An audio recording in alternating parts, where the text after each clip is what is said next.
Richard. First off, thanks for the interview and to be the first person to be interviewed on Deluxo.net. So, how are you doing these days? Thank you. Yeah, I'm very honored to be the first person to be interviewed on Deluxo edition.net. It's good. I'm a bit tired after all night from West Coast to Stockholm in Sweden, but it's cool. While being in Sonic Syndicate, you, as some people might know, be playing World of Warcraft and obtained High Warlord while touring. Did you know about some people making movies about World of Warcraft during that time? I wasn't like World of Warcraft came out, or I played since 05 or like 2005, February when it came out, and I think we were just recording Edenfire back then, so we weren't really touring. It was more like some weekend gigs, some random stuff here and there, and I don't think I were familiar to the whole video community until I found WoW movies. It could have been Drakedog, the first movie I saw, or something like that. But of course, like some people in the guild and shit were frapsing and like putting on the guild forums and stuff. But it was like I never thought it was such a big deal, as I understand when I found out about WoW movies. If you knew about video making in World of Warcraft, did you have plans for making your own movie and include songs of Sonic Syndicate in it as a promotion? Yeah, I think it's a really good promotional tool to use. I actually did a couple of movies myself back in the days, from like some battleground shit. I don't know where that is or how I can find it again, but it was basically just fucking around in the battleground. Like we had, when I pushed for rank 14, we had a pretty solid battleground group, and it was good fun to fraps that strategies and stuff we did. Drakedog 7 had Aftermath of Sonic Syndicate in it. How did you figure out Drakedog used the song, and did you know who Drakedog was at that time?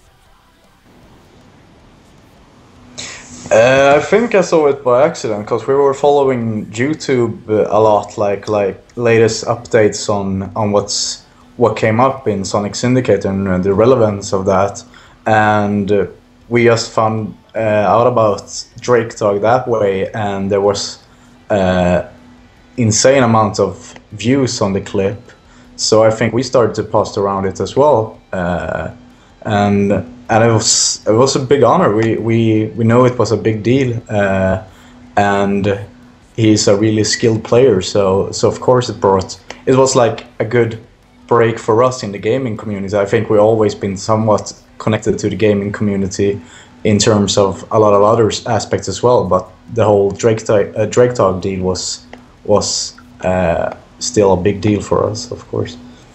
A lot of people claim Drakedog 7 had a huge impact of Sonic Syndicate's publicity. You feel the same way? I don't know, he probably had a good amount of impact in the gaming community, and we had a lot of gaming fans, and I don't think all of them came out from like the Drakedog video and stuff, but sure, it had a positive trend and everything, but the amount of promotion and money like Nuclear Blast put into the band, the amount of touring we did all over the world, is probably like even more promotional gaining for the band than the Drakedog YouTube video, I assume. What were the responses of you and the other band members of Sonic Syndicate that their songs were getting used in gaming videos?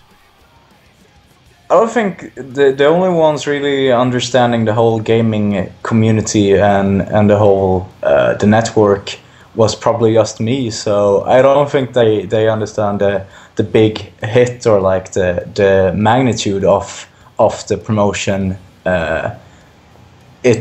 It was like the promotional gain it was for the band, and I know we had so much different mentalities in the band, so it was hard to, like, we had all our different divisions, and I guess I was more into gaming and all that sort of stuff. So I had my eye on that during all times, but I don't think the others really got the whole how big and how huge and how many gaming fans we actually had back in Sonic.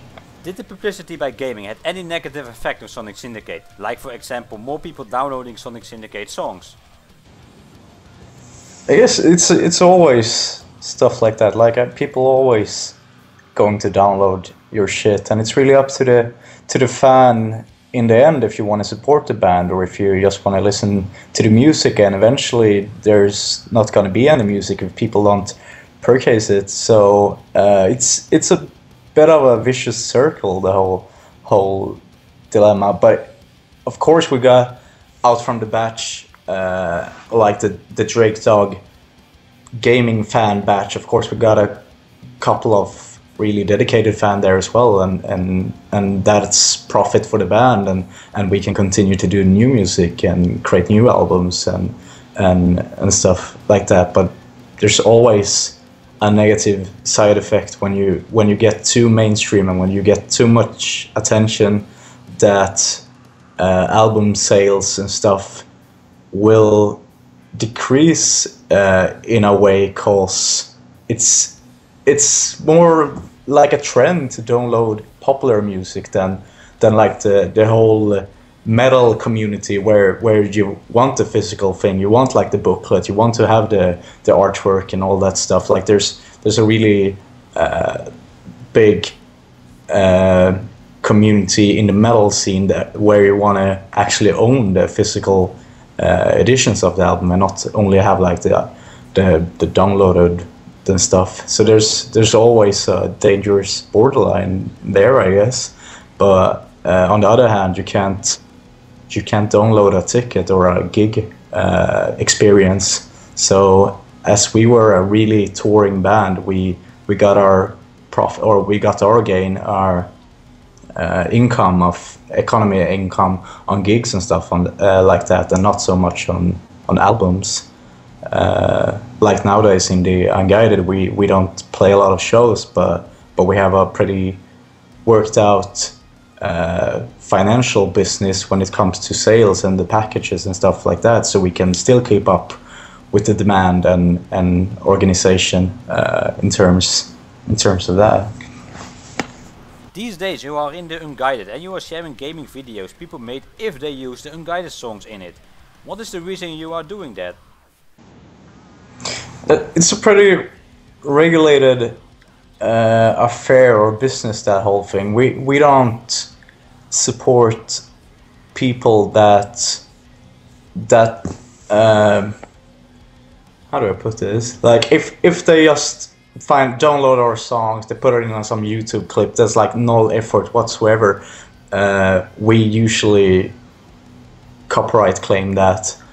But if there's like big follower to the video editor, or he's using like a preview of the clip, like 1-2 minutes or whatever of a song, that's something we usually slip. But like when it comes to this Clayman deal, which is our most successful video gaming cooperation ever, that was very regulated by both the band, him and the label, so everyone get a fair amount of promotion or like a good deal out from it.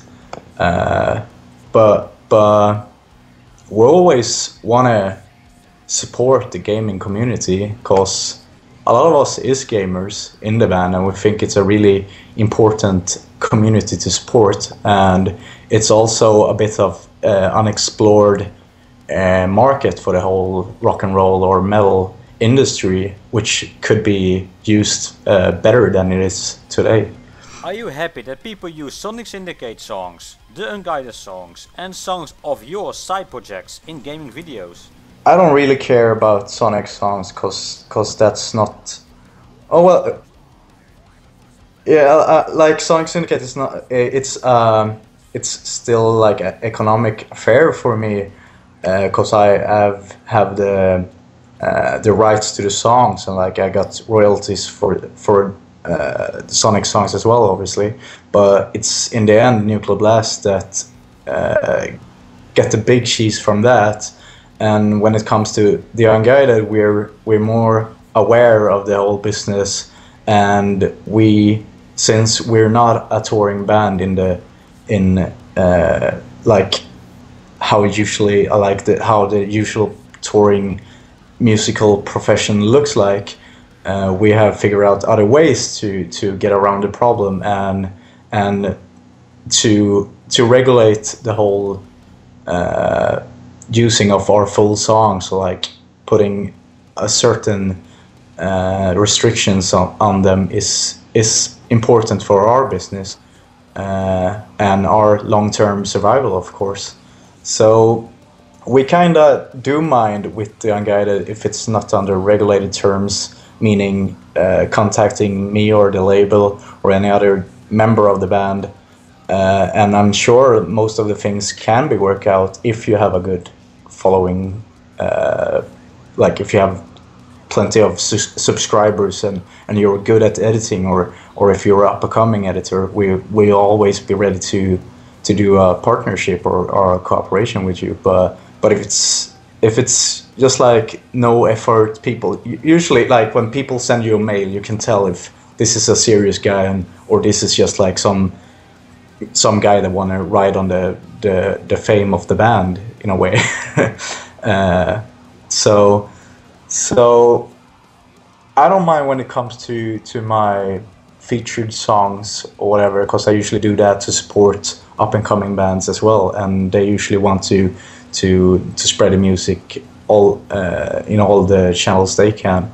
And Sonic Syndicate, I don't care at all really either, but in the Unguided our business looks a bit different, so there's some restrictions to it, but everything can be worked out in one way or another if you just mail and have like open communication with the band, really. Anything you want to add to this interview?